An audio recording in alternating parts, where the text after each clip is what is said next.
नमस्कार दोस्तों।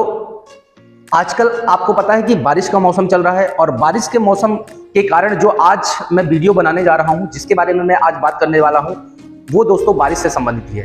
दोस्तों आपने एक शब्द सुना होगा, एसिड रेन या अम्ल वर्षा।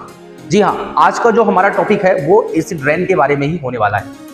दोस्तों एसिड रेन की अगर बात की जाए तो सामान्य जल का जो पीएच मान होता है वो 7 होता है और वो उदासीन नेचर का होता है या उदासीन प्रकृति का होता है। लेकिन जो एसिड रेन क्या होती है दोस्तों, एसिड रेन एक ऐसी वर्षा है जिसमें अगर आप पीएच की बात करें तो उसका पीएच जो होता है 5.6 से कम होता है। ठीक है, मतलब ऐसा जल जिसका पीएच मान क्या होता है, अम्लीय होता है और इसका पीएच 5.6 से कम होगा।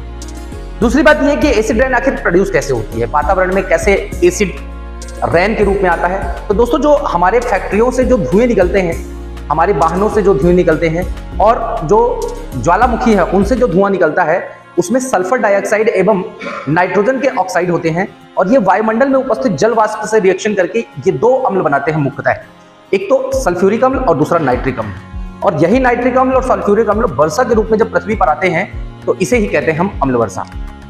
अच्छा, आपके मन में एक क्वेश्चन आ रहा होगा कि इस अम्ल वर्षा का सबसे पहले पता किसने लगाया था।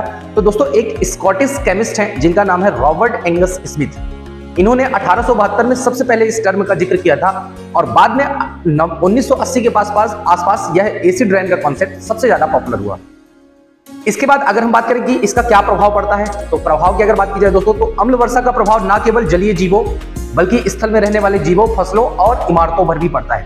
दोस्तों आपने एक केस सुना होगा, ताजमहल जो है वो उसमें सफेद दाग पड़ रहे हैं या ताजमहल की जो संगमरमर है वो नष्ट हो रहा है। उसका कारण अगर हम बात करें तो वो है क्या दोस्तों, उसका कारण है क्या, अम्ल वर्षा।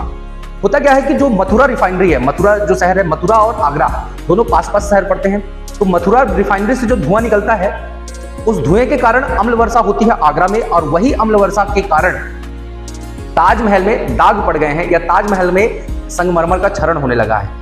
अच्छा, संगमरमर का जो क्षरण होता है, चूंकि अम्ल वर्षा संगमरमर का क्षरण करता है इसलिए अम्ल वर्षा को इमारतों का कुष्ठ रोग भी कहते हैं। दोस्तों ये आपको ध्यान में रखना है। इसके बाद अगर हम बात करें क्या अम्ल वर्षा की कि आखिर अम्ल वर्षा से बचा कैसे जा सकता है, तो दोस्तों इसका एकमात्र सोल्यूशन है। सोल्यूशन ये है कि आपको कम से कम प्रदूषण करना है, कार्बन डाइऑक्साइड और नाइट्रोजन डाइऑक्साइड की मात्रा को कंट्रोल करना है, क्योंकि अगर वायुमंडल में सल्फर डाइऑक्साइड, नाइट्रोजन डाइऑक्साइड गया, even carbon monoxide, carbon dioxide भी कहीं ना कहीं रिस्पॉन्सिबल है कार्बोनिक अम्ल के लिए। इसलिए इन सभी गैसों को कंट्रोल करना है और कंट्रोल करके हम अम्ल वर्षा से बचा जा सकता है।